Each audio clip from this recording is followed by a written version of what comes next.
Buenos días.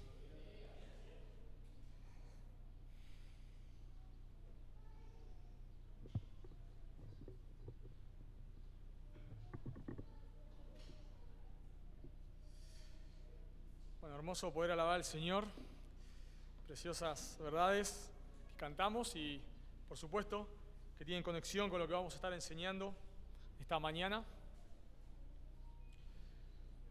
Como hemos dicho ayer, por supuesto Jesús no nació un 25 de diciembre, lo sabemos, pero bueno, sí siempre quizás es bueno tomar este momento para reflexionar en la Navidad, en lo que implica que Dios se haya hecho hombre,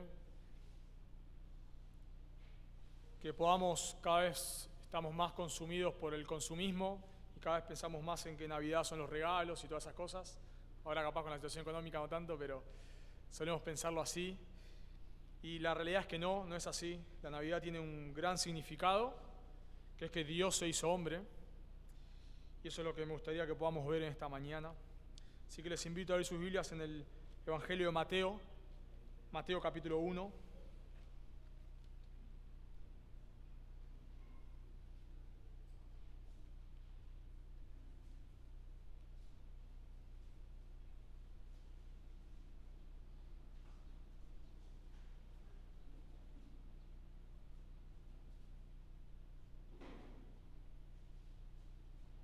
Mateo capítulo 1, y vamos a estar leyendo del versículo 1 al versículo 17.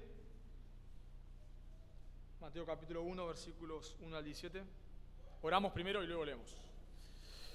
Amado Dios, damos gracias por tu palabra.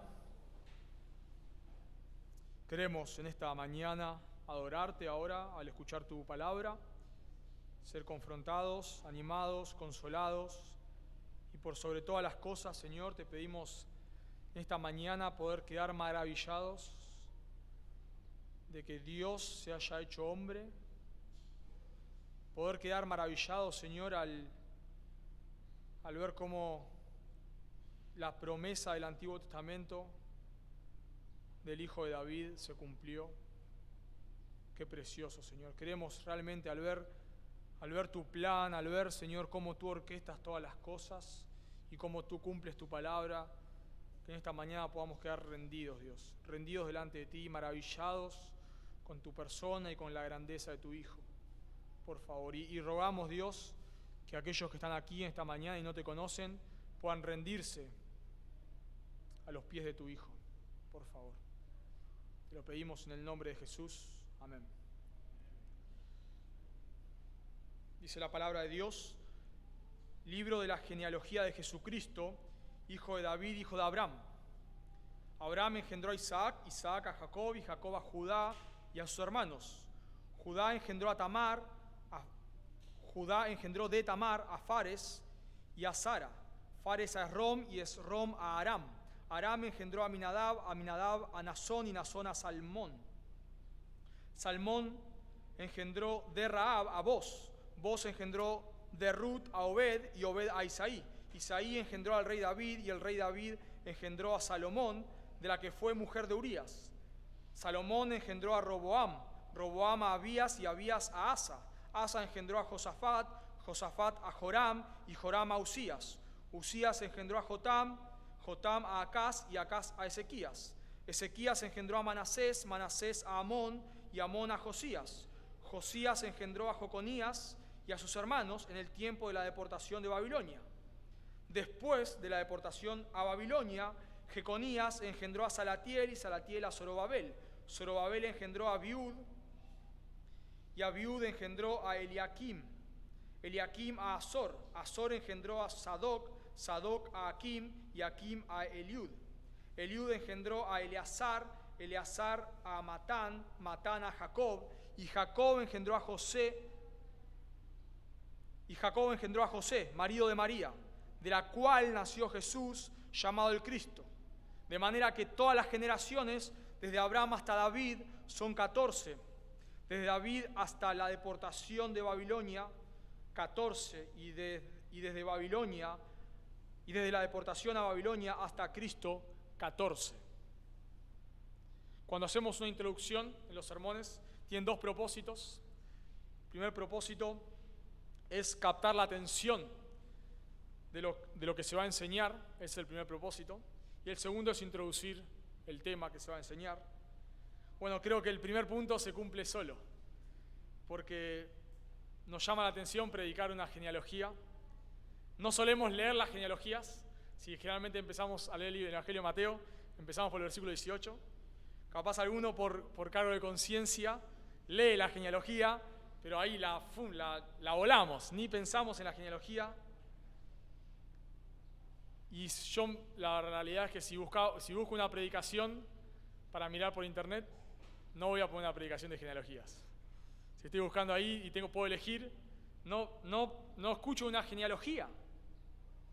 Creemos claramente que toda la Escritura es inspirada por Dios, útil, dice 2 Timoteo 3:16, para enseñar, para redarguir, para corregir, para instruir en justicia, a fin de que el hombre de Dios sea perfecto, enteramente preparado para toda buena obra.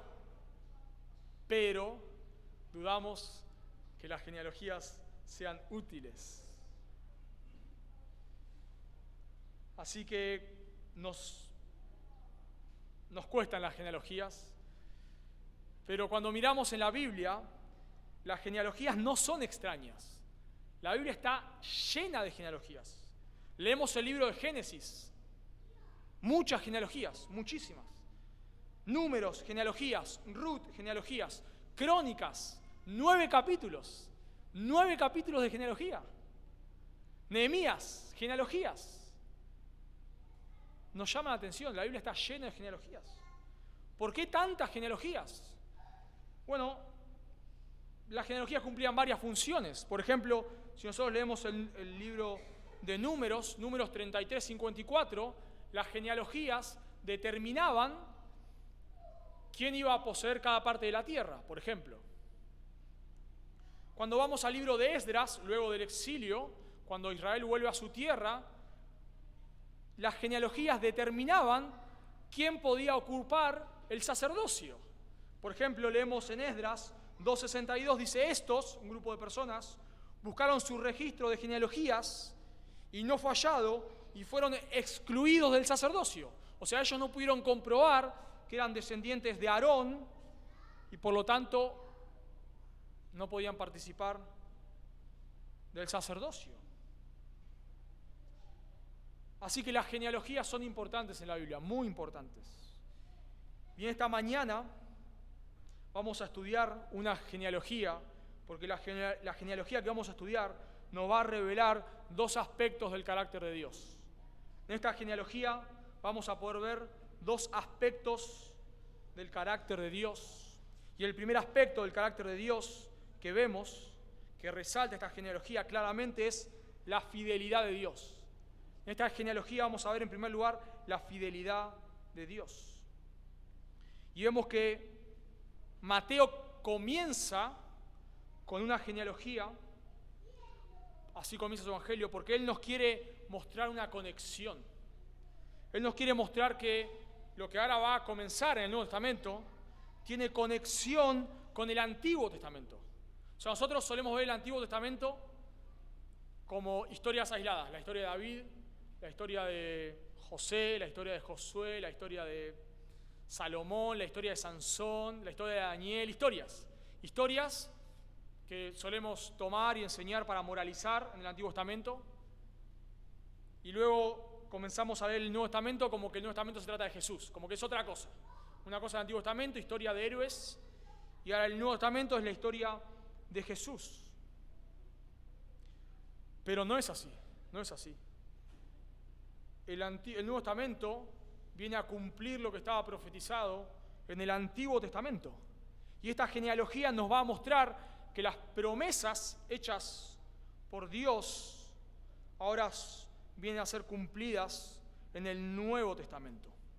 Esta genealogía muestra que Jesús era el hijo legal de José. Voy a por una pregunta, ¿me puede apagar el ventilador? Ya me dio un poquito de frío. Ayer me morí de calor, hoy estoy... Ay, si no se enchufalo, mira, ahí vamos. Gracias. Bien, bueno, las genealogías nos muestran que Jesús es el hijo legal de José. Nosotros cuando leemos, pensamos en el nacimiento de Jesús, casi siempre nuestro énfasis está puesto en el nacimiento virginal y en la concepción, que Jesús fue concebido por obra del Espíritu Santo. Casi siempre pensamos en eso. Pero a Mateo no le importa tanto la concepción virginal, sino a Mateo le importa el engendramiento. Mateo quiere mostrar claramente, muy claramente, que Jesús cumple con los requisitos para ser el Mesías. Y una frase que encontramos constantemente en Mateo es para que se cumpliese, todo el tiempo. Nació en Belén para que se cumpliese. Nació una virgen para que se cumpliese. Huyó a Egipto para que se cumpliese. Así que Mateo quiere mostrar que el nacimiento de Jesús es el cumplimiento de las profecías hechas por Dios en el Antiguo Testamento. Nosotros pensamos, para que Jesús sea el Mesías, tendría que haber nacido una virgen. Correcto. Su concepción debía ser una concepción milagrosa por obra del Espíritu Santo, y es correcto. Pero Mateo quiere mostrar que para que Jesús sea el Mesías, él debía ser el hijo de Abraham y el hijo de David. Si Jesús no es el hijo de Abraham y no es el hijo de David, no puede ser el Mesías. Mateo usa la palabra engendró 40 veces. Acá en nuestra traducción se excluye porque sería abrumador. Se leería así en realidad. Si lo traduciríamos tal cual, se leería así. Así esto escribe Mateo. Abraham engendró a Isaac, Isaac engendró a Jacob, Jacob engendró a Judá y a sus hermanos. Judá engendró de Tamar a Fares, Fares engendró a Esrom, Esrom engendró a Aram, engendró 40 veces. 40 veces. Porque Mateo quiere mostrar que Jesús es el hijo de Abraham y el hijo de David. Si Jesús no es el hijo de Abraham y no es el hijo de David, él no puede ser el Mesías, por más que haya nacido una virgen. No puede ser el Mesías. Las genealogías tienen un propósito. Cuando vemos el libro de Génesis, por ejemplo, notamos que Génesis 10 es posterior a Génesis 11, o sea, debería cambiarse. Génesis 10 debería ser Génesis 11 y Génesis 11, Génesis 10. Pero Moisés cambia el orden porque él quiere mostrar que Abraham es descendiente de Sem. Entonces por eso cambia el orden y cuando termina con las genealogías en capítulo 11, capítulo 12 empieza a hablar de Abraham.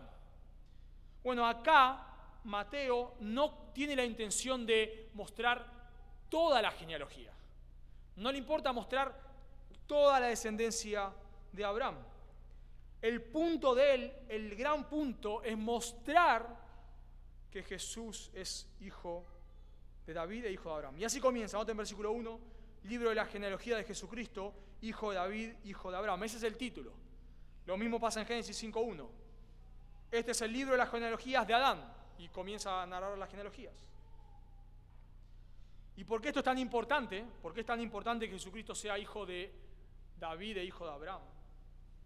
Nosotros vemos en las Escrituras que luego que Adán y Eva caen en pecado, en Génesis capítulo 3, Dios da una promesa, lo que se llama el protoevangelio, la semilla del evangelio, que se encuentra en Génesis 3.15. Dios da una promesa y Él le dice a la serpiente: pondré enemistad entre ti y la mujer, entre tu simiente y la simiente y su simiente. Y la Valera traduce de esta manera: esta te herirá en la cabeza. Pero en realidad no sería esta, es él. Él te herirá en la cabeza y tú lo herirás en el talón. O sea que, ¿qué está diciendo Dios a la serpiente? Va a venir uno de la simiente de la mujer que va a aplastar la cabeza de Satanás. Va a haber un él, alguien, un descendiente prometido que va a destruir a Satanás. Y Moisés se obsesiona, obviamente, guiado por el Espíritu Santo, Moisés se obsesiona por quién va a ser este él. ¿Quién es? ¿Quién es este él que va a aplastar la cabeza de Satanás? Y cuando llegamos a Génesis 12, nos damos cuenta que este él va a ser un descendiente de Abraham. Y en Génesis 12, capítulo 1, Dios le da a Abraham el pacto abrámico. Y esto es fundamental para que podamos entender por qué Mateo comienza así. Dios llama a Abraham siendo un pagano, y le da esta promesa, Génesis 12:1. Pero Jehová había dicho a Abraham: vete de tu tierra y de tu parentela y de la casa de tu padre a la tierra que te mostraré. Y haré de ti una nación grande y te bendeciré. Y engrandeceré tu nombre y serás bendición. Y bendeciré a los que te bendijeren y a los que te maldijeren maldeciré. Y noten lo que dice. Y serán benditas en ti todas las familias de la tierra. Acá tenemos la promesa de Dios a Abraham, una promesa que incluye 3 cosas: tierra, descendencia y bendición. Tierra, descendencia y bendición. Los tres aspectos del pacto abrámico. Y este pacto abrámico se va repitiendo constantemente. Génesis capítulo 22, luego de que Abraham iba a sacrificar a Isaac y Dios dice que no lo haga, Dios le recuerda el pacto abrámico. Leo solamente un versículo. Génesis 22, 18. En tu simiente serán benditas todas las naciones de la tierra. Cuando Dios llama a Isaac, le repite el pacto abrámico. Le dice: porque a ti y a tu descendencia daré todas estas cosas, estas tierras, y confirmaré el juramento que hice a Abraham tu padre. Multiplicaré tu descendencia como las estrellas del cielo, y daré a tu descendencia todas estas tierras, y todas las naciones de la tierra serán benditas en tu simiente. Eso le dice Dios a Isaac. ¿Se dan cuenta? Repite los 3 conceptos del pacto abrámico: tierra, descendencia y bendición. ¿Y qué le dice Dios a Jacob? Lo mismo, exactamente lo mismo. Génesis 28:13. Yo soy Jehová, el Dios de Abraham, tu padre, y el Dios de Isaac. La tierra en que estás acostado te la daré a ti y a tu descendencia. Será tu descendencia como el polvo de la tierra, y te extenderás al occidente, al oriente, al norte y al sur, y todas las familias de la tierra serán benditas en tu simiente. ¿Se dan cuenta? Abraham, Isaac, Jacob, pacto abrámico. Tierra, descendencia, bendición. ¿Y qué encontramos cuando llegamos al Nuevo Testamento? Gálatas capítulo 3, versículo 8. Dice Pablo, el apóstol Pablo, en Gálatas 3:8: y la Escritura, previendo que Dios había de justificar por la fe a los gentiles, dio de antemano la buena nueva a Abraham. ¿Qué nueva buena? Diciendo: en ti serán benditas todas las naciones. Y dice Gálatas 3:16: ahora bien, a Abraham fueron hechas las promesas y a su simiente. No dice y a las simientes, como si hablase de muchas, sino como de uno. Y a tu simiente, la cual es Cristo. Entonces, ¿qué pasa en el pacto abrámico? No creemos que Jesús haya venido a cumplir la tierra, la promesa de la tierra, pero sí Jesús, según Gálatas 3, Él vino a cumplir la promesa de la bendición. Así que, para que Jesús sea el Mesías, Él debía ser hijo de Abraham, porque era de la descendencia de Abraham que iba a venir este descendiente que aplastaría la cabeza de Satanás. Era de la descendencia de Abraham que iba a venir este descendiente del cual serían benditas todas las familias de la tierra. Y Gálatas 3 nos dice muy claramente: esa simiente, esa bendición es Cristo. Así que Mateo se propone demostrar esto. Y dice versículo 2.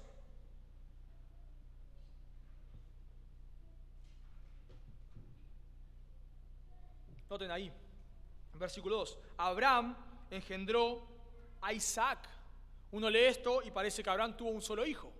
Pero Abraham no tuvo un solo hijo, tuvo más hijos. Tuvo Ismael, con Agar, con su esclava, y luego tuvo más hijos. Nos dice Génesis 25:1, Abraham tomó otra mujer cuyo nombre era Setura, la cual dio a luz a Simram, Jaxán, Medán, Madián, etc. O sea, Abraham tuvo muchos hijos, no solamente Isaac, no solamente Ismael, muchos hijos. Pero ¿por qué Mateo no los nombra? ¿Por qué? Porque a Mateo no le importa. No le importan todos los descendientes de Abraham. Mateo quiere mostrar un punto, un solo punto. Jesús viene a cumplir la bendición a todas las naciones. Y luego dice, Isaac engendró a Jacob. Y nos encontramos con el mismo dilema. Jacob, ¿cuántos hijos tuvo? 2. Pero en el caso, no fue como en el caso de Ismael, sino que en el caso de Jacob, o de Isaac, tuvo 2 hijos de la misma mujer, Rebeca, los cuales eran mellizos. Pero ¿por qué Mateo no nombra a Esaú? ¿Por qué uno lee esto y parece que Isaac tuvo un solo hijo? Porque Mateo no está interesado en toda la descendencia, está interesado en un punto, en demostrar que Jesús es el Mesías prometido. Y luego dice que que Jacob engendró a Judá y a sus hermanos. Acá agrega a los hermanos, ¿se dieron cuenta? O sea, no nombra a Ismael, no nombra a Esaú, pero cuando nombra a Judá y sus hermanos. ¿Por qué nombra a sus hermanos? Bueno, porque la promesa era ¿para quién? Para los judíos, para las 12 tribus.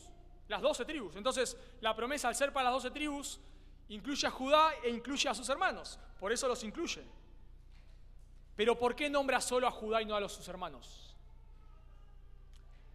Porque Mateo, y esto me encanta, hermanos, porque podemos ver la precisión teológica de Mateo.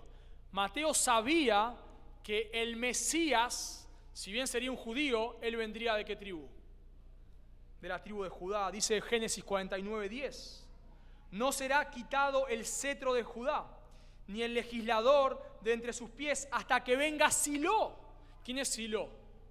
El Mesías. Y a él, a Silo, se congregarán los pueblos.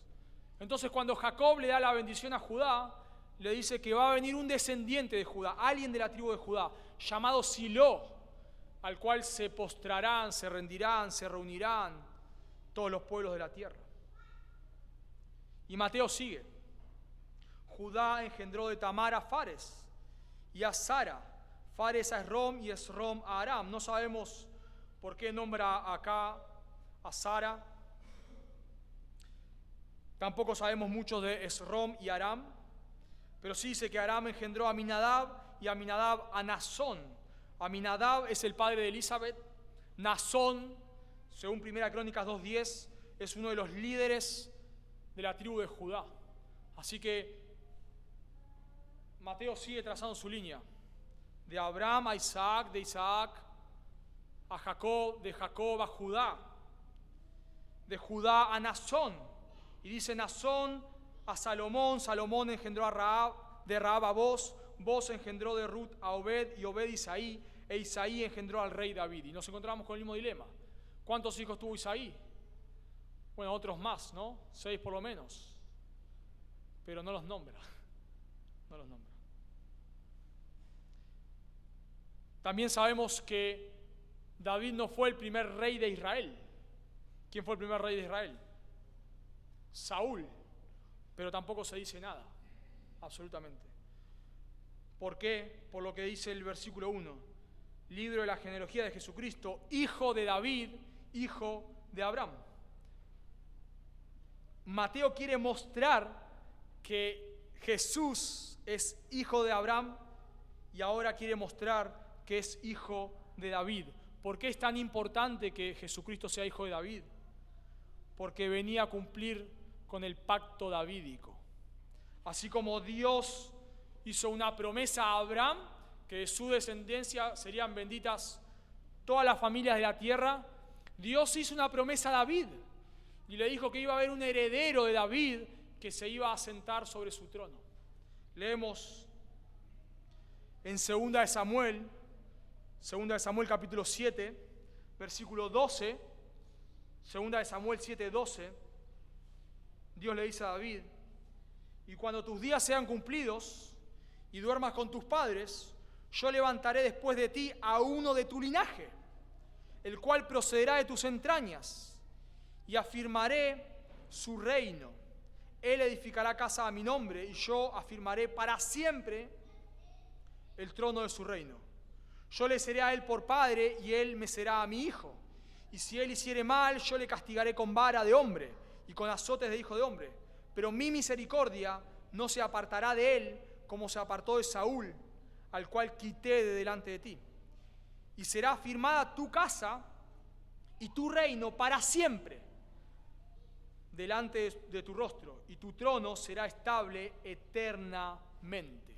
Uno lee 2 Samuel 7 y dice: este es Salomón. Este es Salomón. No era Salomón.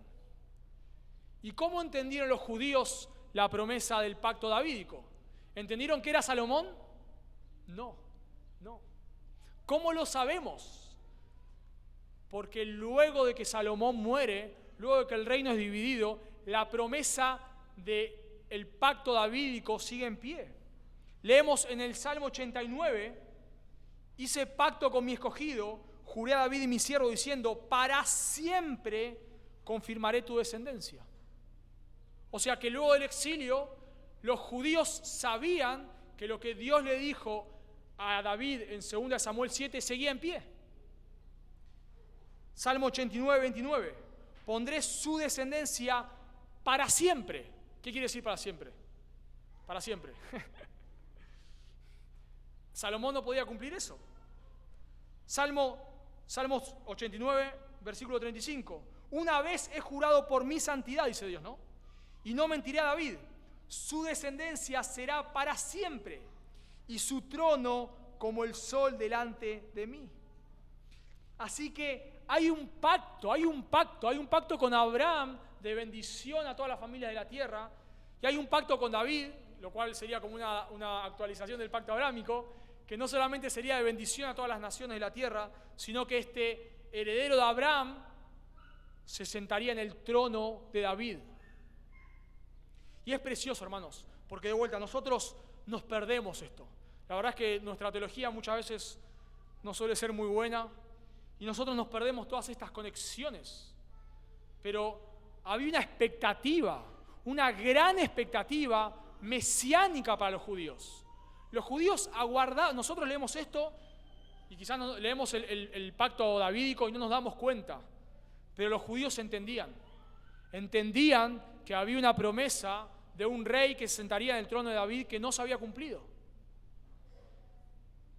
Dice Isaías 11:1: saldrá una vara del tronco de Isaí. ¿Quién es Isaí? Está en el texto. ¿Quién es Isaí? El padre de David. Dice: saldrá una vara del tronco de Isaí, y un vástago retoñará de sus raíces. Reposará sobre él el espíritu de Jehová, espíritu de sabiduría y inteligencia, espíritu de consejo y de poder, espíritu de conocimiento y de temor de Jehová. ¿Van a ser alguien de la descendencia de quién? De Isaí, el cual el Espíritu Santo morará sobre él. ¿Y quién era ese? Nos enteramos después: Jesús.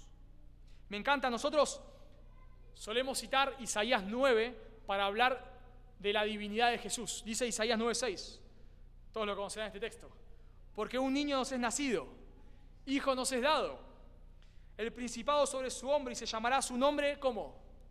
Admirable, consejero, Dios fuerte, príncipe de paz, Padre eterno. ¿Usamos este texto o no? Claro. ¿Y qué decimos? ¿Qué muestra este texto? Que Jesús es Dios. Pero este texto está en conexión con el pacto davídico.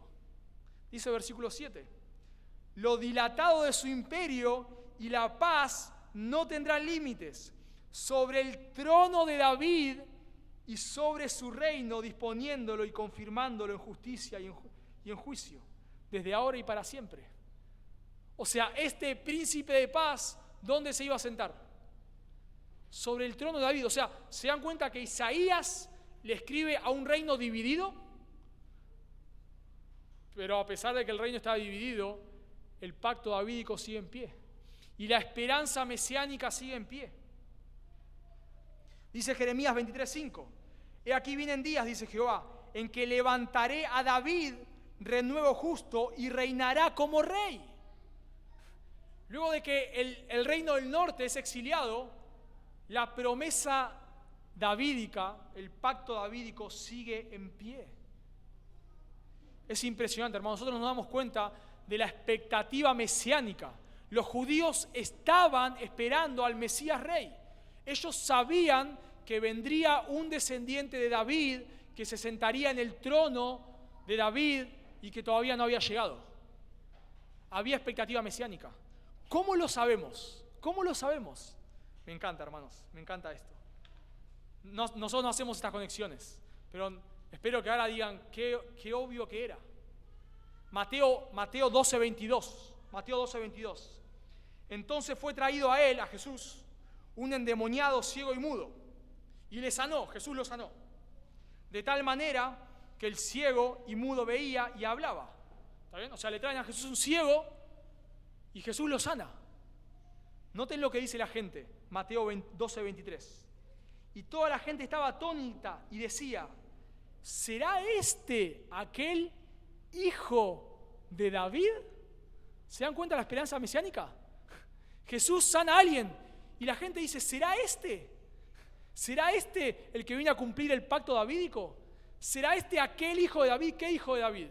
El que fue prometido en 2 Samuel 7. ¿Qué hijo de David? El que Isaías, Jeremías y los profetas nos dijeron que se iba a sentar sobre el trono de David. ¿Será este? ¿Será este el rey que estábamos esperando?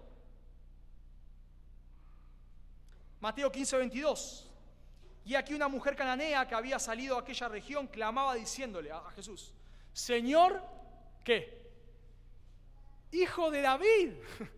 ¿Por qué le dicen hijo de David? Por el pacto davídico. Por el pacto davídico. Y solo un texto más. Solo un texto más. ¿Qué clama la gente en la entrada triunfal? ¿Qué clama la gente? Hosana al hijo de David. ¿Se dan cuenta? Hosana al hijo de David. La gente, el pueblo estaba esperando al hijo de David que venga a reinar. Impresionante. Por eso cuando hay tanta esperanza mesiánica, por eso todo lo que sucede cuando Jesús nace. Este es el hijo de David.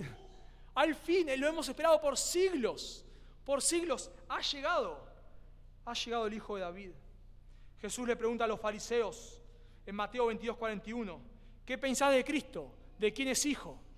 ¿Y qué le responden los fariseos? De David. De David. Es impresionante, hermanos. Impresionante. Hay una expectativa mesiánica.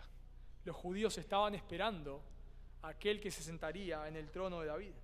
Pero lo más impresionante para mí de todos, lo más impresionante es que era imposible que alguien se sentara en el trono de David. Era imposible. Noten versículo 11. Josías engendró a Jeconías y Jeconías, perdón, leo de vuelta. Josías engendró a Jeconías y a sus hermanos en el tiempo de la deportación de Babilonia. No solamente el reino es dividido, sino que en el 586 Israel deja de tener rey. En el 586 Israel deja de tener rey y nunca más vuelve a tener rey. Salvo algo que sucede en la rebelión de los macabeos. Pero Israel no vuelve a tener rey. Israel fue exiliado. ¿Cómo se cumpliría la promesa de David, la promesa hecha a David, si Israel no tiene rey? ¿Cómo se cumpliría? Es imposible. Es imposible.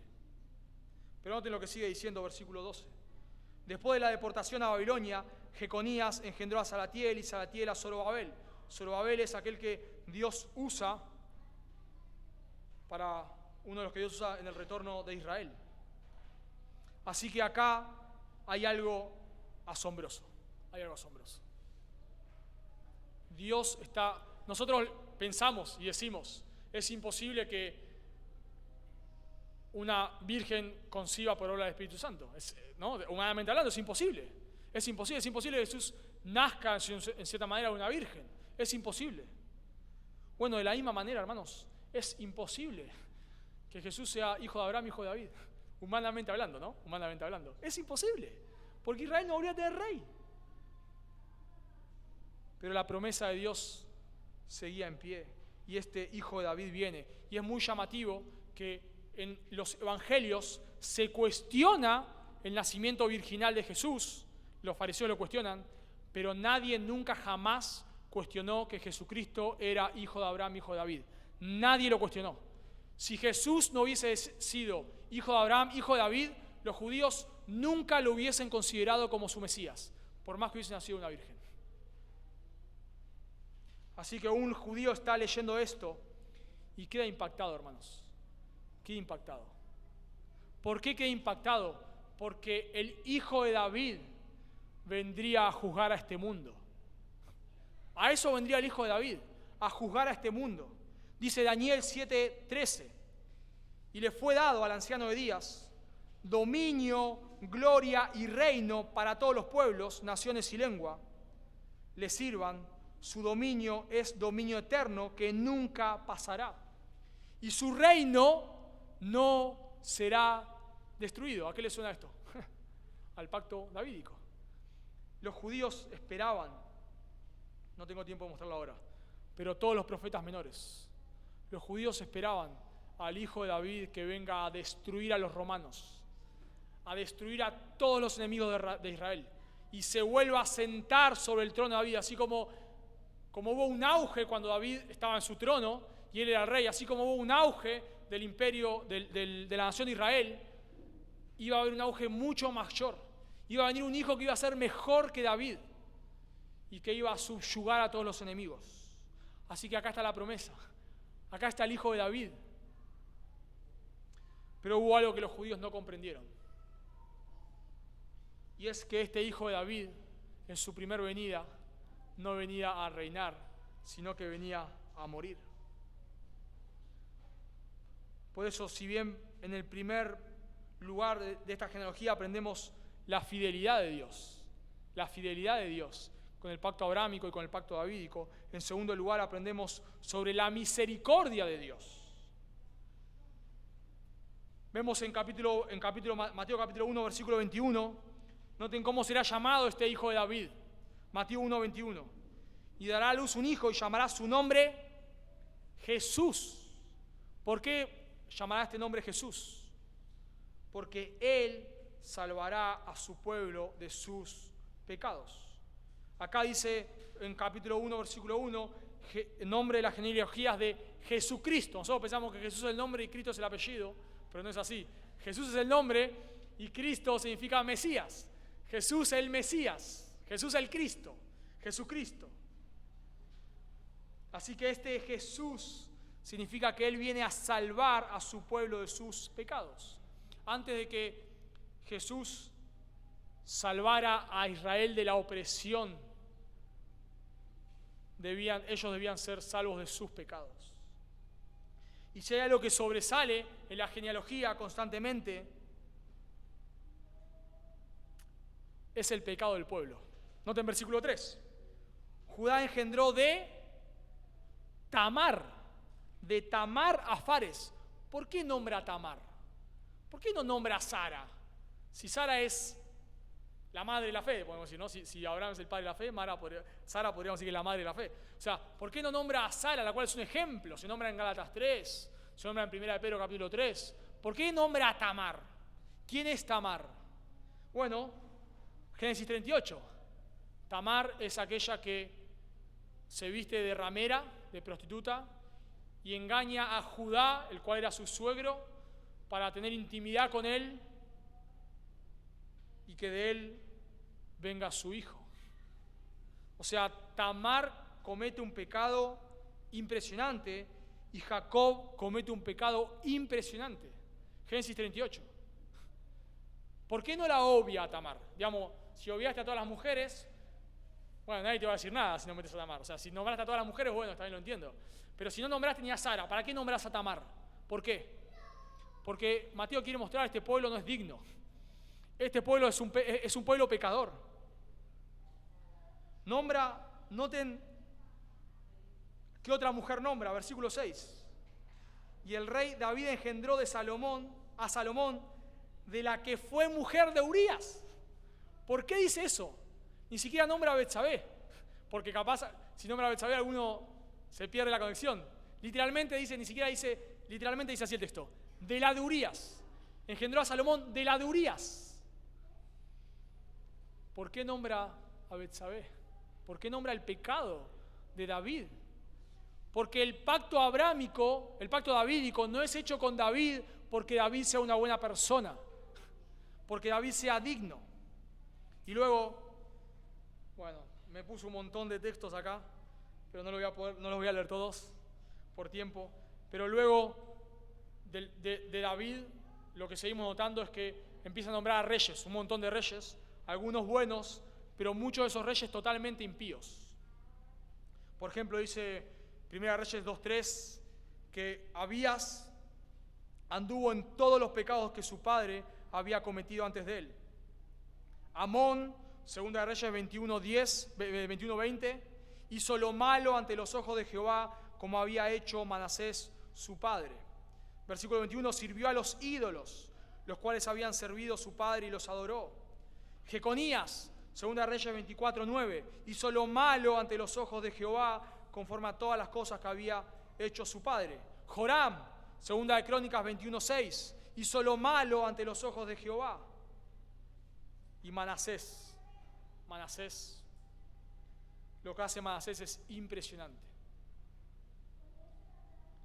Bueno, no tengo tiempo de leerlo, pero lo pueden leer, está ahí en en 2 de Reyes 21, 1 al 9, 2 de Reyes 21, 1 al 9, pueden leer todos los pecados de Manasés. Pero Manasés pasa a uno de sus hijos por fuego, sacrifica a uno de sus hijos por fuego en adoración a los dioses paganos, pone ídolos en el templo de Dios. Dice que Manasés, dice la Biblia, es como que se esfuerza por pecar, trata de cometer, o sea, todo lo que la ley de Dios decía que no podías hacer, es como que Manasés se esfuerza por hacerlo. El pecado de Manasés es impresionante. Pero Mateo no excluye a ninguno de estos reyes. ¿Por qué? Si notamos, Mateo no incluye a todos los reyes. Entonces la pregunta es, bueno, ya que sacaste a algunos reyes, ¿por qué no sacás a algunos más y dejás solo a los buenos? Si tu tatarabuelo fuese Hitler, ¿lo dirías? ¿Lo dirías? Yo soy el tataranieto de Hitler. ¿Lo dirías? Probablemente no. Probablemente te cambiarías el apellido. Probablemente no vivirías en Alemania. Quisieses que nadie se entere que sos el nieto. Quizás no hiciste nada. No tenés nada que ver con lo que hizo Hitler. Pero por simple hecho de ser el nieto de Hitler, la gente no te va a mirar bien. Si vos te enterás que tu vecino es el nieto de Hitler, el tataranieto de Hitler, por más que sea un buen tipo, digamos, una buena persona, no lo mirarías con buenos ojos. Mi pregunta es, ¿por qué Mateo no saca a estos reyes? Porque por lo menos saca a Manasés, digamos, por lo menos, mínimo, a ese mínimo lo tenés que borrar de la lista. ¿Por qué no lo sacás? Porque Mateo quiere mostrar que Jesús vino a salvar a su pueblo de sus pecados. Jesús es el Mesías prometido, es el rey que se sentará en el trono de David, pero antes de eso, antes de poder liberar a Israel de su yugo de esclavitud, Él debía salvar a Israel de sus pecados. Mateo quiere mostrar que Jesús es el Mesías prometido, claro que sí, pero no porque Israel sea digno. Israel no es digno de que Dios cumpla con el pacto abrámico y con el pacto davídico. Dios lo cumple por amor a sí mismo. Dios cumple con el pacto abrámico y el pacto davídico no porque Israel lo merezca. Mateo nos muestra con todo esto que Jesús vino a salvar pecadores. Jesús vino a salvar pecadores. Y nos damos cuenta por las otras mujeres que incluye a Rahab. Rahab era una ramera, nos dice el libro de Josué. Incluye a Ruth. Ruth era una moabita. Los moabitas no podían ser parte del pueblo de Dios, no podían. Rahab era una ramera de Canaán, la cual debía haber sido exterminada. Pero Dios, tanto Ruth como Rahab, son parte del pueblo de Dios. Y Mateo es muy llamativo que Mateo incluya a gentiles, 4 mujeres gentiles, dos seguro, Ruth y Rahab seguro gentiles, Tamar probablemente cananea y Betsabé probablemente hitita, mostrando que Jesús vino a salvar a todo tipo de personas. Todo tipo de personas. Y noten, empieza con gentiles el libro de Mateo. El Evangelio escrito para judíos empieza con gentiles. ¿Y cómo termina? Id y haced discípulos a todas las gentiles. Empieza con gentiles y termina con gentiles. Porque Mateo quiere mostrar que Jesús vino a salvar a todo tipo de personas. No importa la multitud de tus pecados, no importa. No importa si vos has sido el peor pecador, has hecho pecados abominables como Manasés, o has sido una persona más o menos moral, digamos, como otros. No importa la multitud de tus pecados. Jesús vino a salvar pecadores. Vos sos un pecador y yo soy un pecador. Y si te volvés a Cristo en arrepentimiento y fe, Él te regala la salvación. Él te regala la vida eterna. Pero un punto más, o mejor dicho, más que un punto, algo más que podemos resaltar, muy importante, para que Jesús sea el Mesías prometido, era excluyente. Excluyente que sea hijo de Abraham y sea hijo de David. Excluyente, como cuando en el currículum, ¿no? Que sepa hablar inglés, excluyente. Que tenga título, excluyente. Si no tenés eso, ni te presentes. Bueno, si vos no podés comprobar que sos hijo de Abraham, hijo de David, ni te presentes, diríamos, ¿no? Pero claro, él era el Mesías prometido. Pero no solamente eso, sino el segundo requisito, que él naciese de una virgen. Y acá pasa algo muy extraño, cuando llegamos al versículo 16. Porque Mateo dice, fulano engendró a Mengano, Mengano a este engendró, pero noten lo que hace cuando llega al versículo 16. Y Jacob engendró a José, y esperaríamos que diga, y José a Jesús, porque eso es lo que viene diciendo. Entonces esperaríamos que diga, Jacob engendró a José, y José engendró a Jesús. Pero noten lo que dice, y Jacob engendró a José, marido de María, de la cual nació Jesús llamado el Cristo. O sea que Mateo quiere dejarnos saber que Jesús es el hijo legal de José. O sea, los judíos, había dos tipos de hijos que podían tener, hijos de concepción o hijos legales. Bueno, Jesús no era el hijo de concepción, o sea, no fue engendrado por José, pero sí era el hijo legal de José, lo cual le daba derecho al trono. Pero a su vez no era descendiente físico de José, porque, bueno, José hubo una maldición a Jeconías, y ningún descendiente de Jeconías podía sentarse en el trono, y José era descendiente de Jeconías, pero Jesús no era descendiente de José. Entonces José podía sentarse en el trono. Pero además de eso, esto hace referencia al nacimiento virginal. ¿Y por qué es tan importante el nacimiento virginal? ¿Se pusieron a pensar? O sea, es excluyente que Jesús sea hijo de Abraham e hijo de David. Es excluyente que Jesús naciera de una virgen. ¿Por qué? ¿Te lo tuviste a pensar una vez? ¿Por qué? Bueno, porque cuando Adán peca, la culpa de Adán es transferida a toda la raza humana. La culpa de Adán no se transfiere de padres a hijos. No es que vamos a ir a Adán a su hijo y su hijo a su hijo, y así hasta nosotros. No es así. Porque si fuese así, la culpa de Adán hubiese sido transferida a Jesús, porque Jesús nació de María y María es un ser humano. sino que la culpa de Adán se transfiere de Adán a toda la raza humana. Pero ahora llegamos a Jesús y hay alguien que no es descendiente de Adán. No es descendiente de Adán. Por eso la culpa de Adán no se le imputa a Jesús. Entonces, como Jesús no tiene la culpa del pecado de Adán, Jesús puede ser nuestro Salvador. Jesús no carga con la culpa de Adán. Y Jesús puede ser nuestro Salvador. Y por eso al nacer una virgen, también muestra que Jesús, según capítulo 1, versículo 23, es Dios hecho hombre.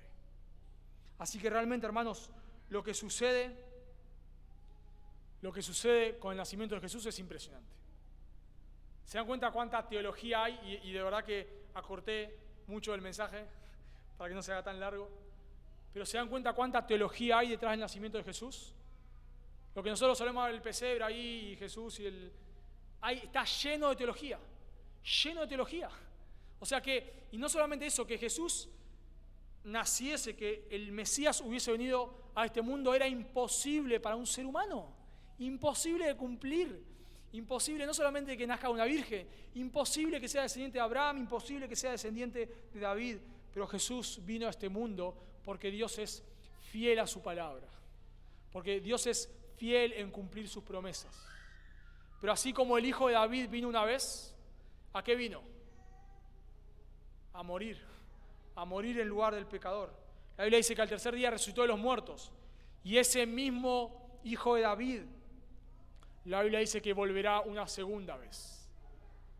Pero ya no volverá a morir en lugar de los pecadores.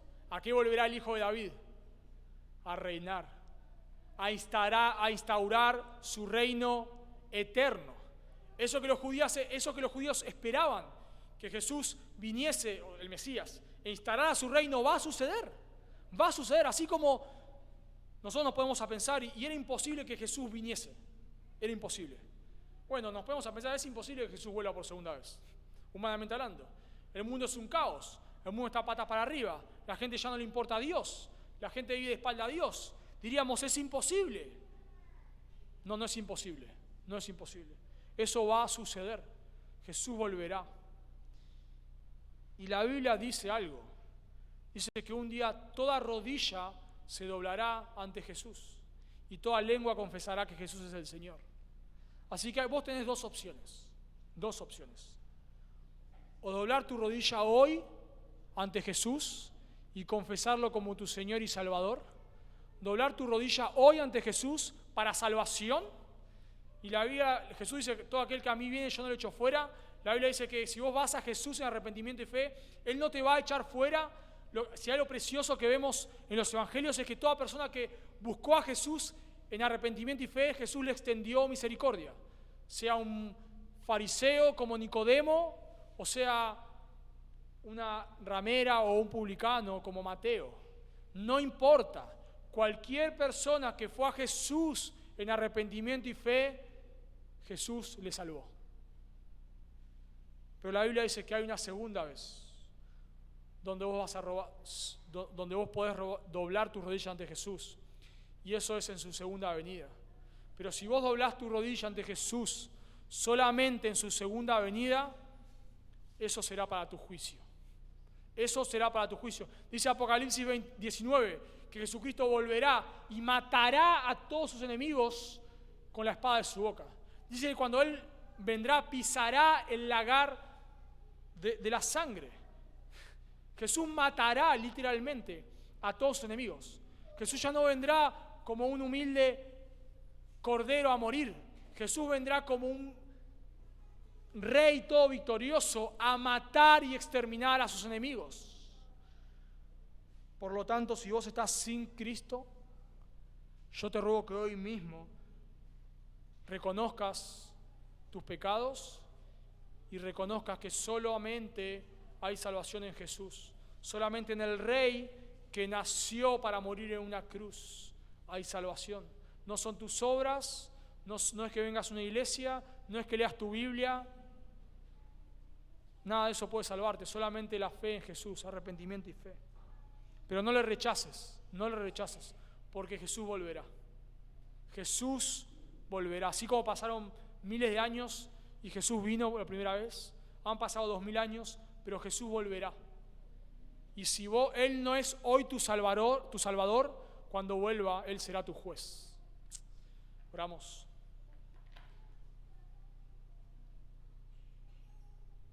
Amado Dios, queremos agradecerte por enviar a tu Hijo, por cumplir tus promesas, porque el Hijo de Abraham, el Hijo de David, vino a este mundo. Dios hecho hombre, el Mesías esperado, aquel que el pueblo de Israel esperó por años y años y años, un día vino. Esa promesa que tú hiciste a los profetas se cumplió.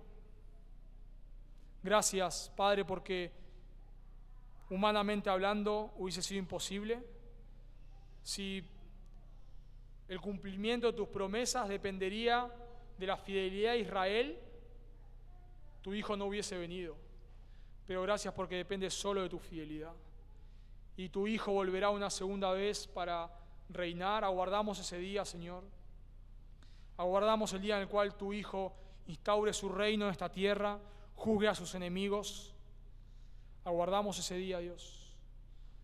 Pero mientras que ese día llega, hoy seguimos clamando por salvación de almas, Dios. Seguimos clamando que tú tengas misericordia de los pecadores como lo has tenido de nosotros y que tú sigas salvando pecadores, Dios, por favor, Señor. Que más personas vengan a ti en arrepentimiento y fe. Y te ruego esta mañana por aquellos que están aquí y no han doblado tus rodillas delante de ti, que tú les llames, Dios, por favor, tú les llames al arrepentimiento y a la fe. Te lo pedimos en el nombre de Jesús. Amén.